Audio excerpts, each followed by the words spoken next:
Thank you, Sam.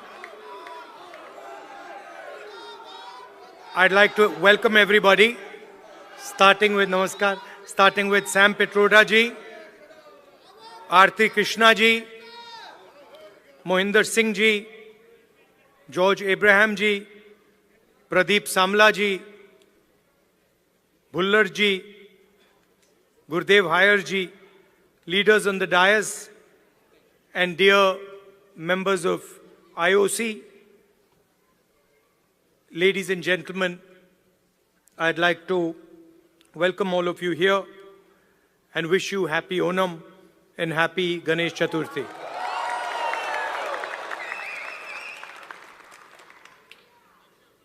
I was listening to Mohinder ji's speech, and he was describing in detail what the job of the leader of the opposition is. He said, opposing the government in parliament. He said, not letting them run a dictatorship. And he gave a list of 3 or 4 things that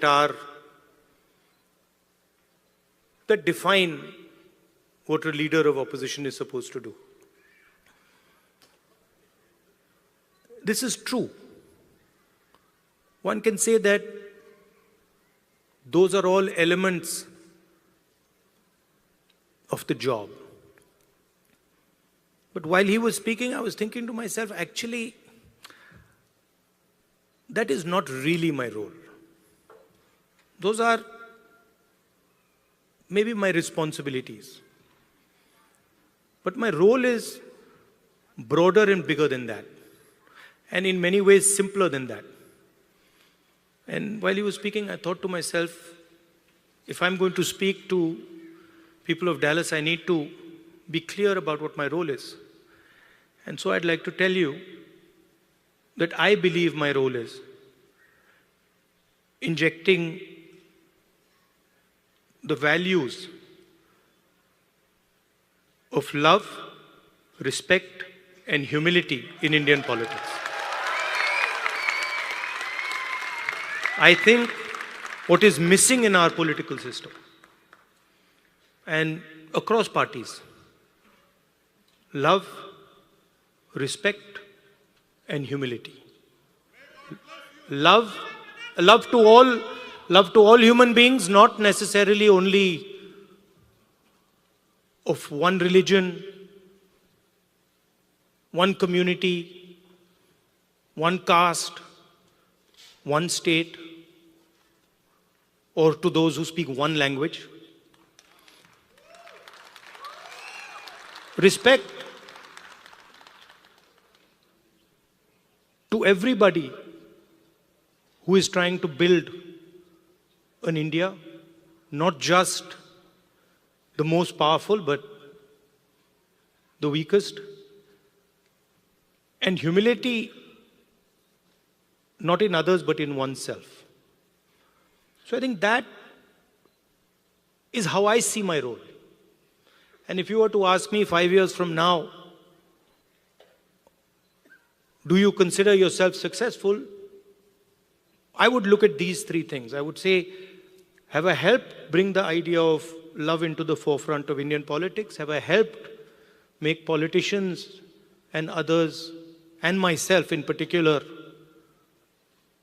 more humble? Have I increased the respect that people have, that Indian people have with each other? Those would be the values that I would be thinking about. Of course, what Mohinder ji said would also form part of my work. Now, we started here with the Indian national anthem. And while the national anthem was playing, I was thinking to myself that this song mentions all our states. And it mentions them all equally. It does not start by saying, this state is the best, and this state is the second best, and this state is the third best. The song basically describes India as a union of states. Very much like the United States. So often people say, oh, we share the fact that we are the two biggest democracies. But we share another very important fact, that we are both union of states. The United States, whose national anthem we also played, and in our constitution, it's clearly stated, India, that is Bharat, is a union of states. Which means, just like in the United States, no state is superior to any other state. No religion is superior to any other religion. No language is superior to any other language. My brother who's wearing a turban there deserves the same respect as somebody who doesn't wear a turban. We cannot say, look, we don't like him because he wears a turban, and we like him because he doesn't wear a turban. Or, he speaks Tamil, so we don't like him. And he speaks Hindi, so we like him. Or, he speaks Malayalam, so we don't like him. Right? And so Telugu. Right? Because when we say Telugu, we are not just saying language. Embedded inside Telugu is history, is tradition, is music, is dance, is food, is everything. So if you say to the people of Andhra Pradesh that, look, Telugu is not as important as Hindi, you're insulting the people of Andhra Pradesh. Because you're saying to them that your history is not important, your tradition is not important, your food is not important, your music is not important, your forefathers are not important. And this is the simple battle that is being fought in India. The RSS believes that India is one idea. And we believe that India is a multiplicity of ideas. And we believe, by the way, very much like the United States, we believe that everybody should be allowed to participate. We believe that everybody should be allowed to dream. Everybody should be given space, regardless of their caste, language, religion, tradition, history. This is the fight. And the fight was crystallized in the election, when millions of people in India clearly understood that the Prime Minister of India is attacking the Constitution of India. Because what I am saying to you, union of states, respect to languages, respect to religions, respect to traditions, respect to castes, this is all in the Constitution. Every single word that I have said to you is in the Constitution. The foundation of modern India is the Constitution. And what people understood in the election clearly, and I saw it happening. When I used to raise the Constitution like this, people understood what I was saying. They were saying that the BJP is attacking our tradition, attacking our language, attacking our states, attacking our histories. And most importantly, what they understood was that anybody who is attacking the Constitution of India is also attacking our religious tradition. Right? And that is why in my first speech in Parliament, you must have noticed, when I described Abhay Mudra, the fact that this is a symbol of fearlessness and it is present in every single Indian religion. You can look, you go on the internet and you can see Every single Indian religion, Guru Nanak ji holds his hand like this. Shiva holds his hand like this. Every single Indian religion, the hand is a symbol of fearlessness. And when I was saying this, the BJP could not stand it. They don't understand. And we are going to make them understand. You see, and the other thing that happened that was very beautiful, that in fact I was amazed that it happened so quickly, was that fear of the BJP vanished, disappeared, gone.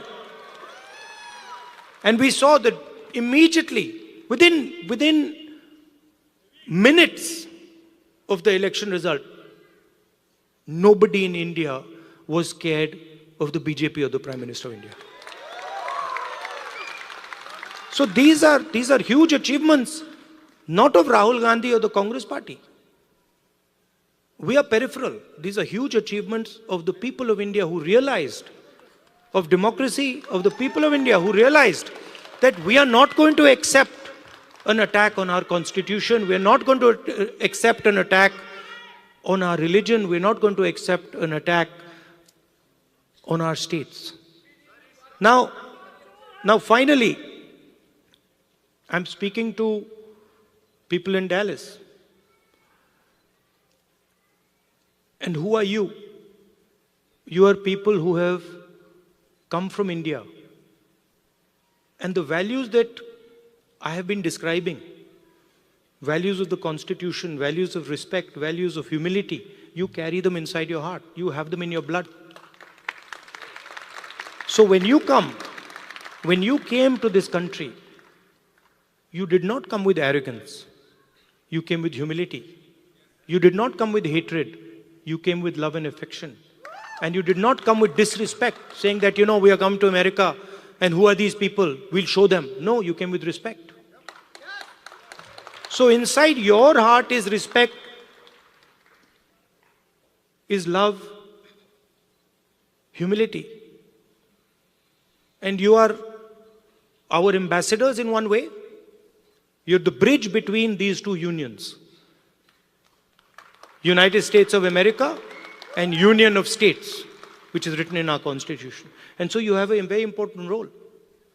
Because the relationship between these two unions is going to determine the future of both these unions. The United States needs India, and India needs the United States. It's a fact. We cannot get away from it. So you have a very important role of being the bridge between your old home and your new home. Right? And in my view, you should travel freely between these two homes, and you should bring the idea of India to the United States and the ideas of the United States to India. Sam said that I had promised that I will go to Dallas. And it's true. But I would like to say that our trip was supposed to be longer, and we were supposed to go to New York, Washington, California, and Texas, and Chicago. And then we had to shorten the trip. And so I told Sam, look, I have promised the people of Dallas, so we have to go to Dallas. And so we included Dallas in our itinerary. And I think it was a very good idea. 100%. We'll come to Chicago. Love you. And we included Dallas. And I think it was a very good idea because Dallas is thriving. Texas is thriving. A lot of technology is moving here. And I can see that all of you are doing a tremendous job in raising the flag, raising the Indian flag here. So I'd like to thank you. And I'd like to also tell you that it's important that the ideas you carry of humility, of affection, of respect, you spread them in our community here and also among the people of India. Thank you very much. Namaskar.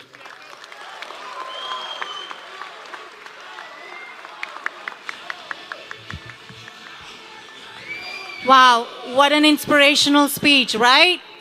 What was your take home point? There was something, three main things that he told us to keep and take home point. What is it? Three things: love, respect, and humility. So that's our take home point. And next,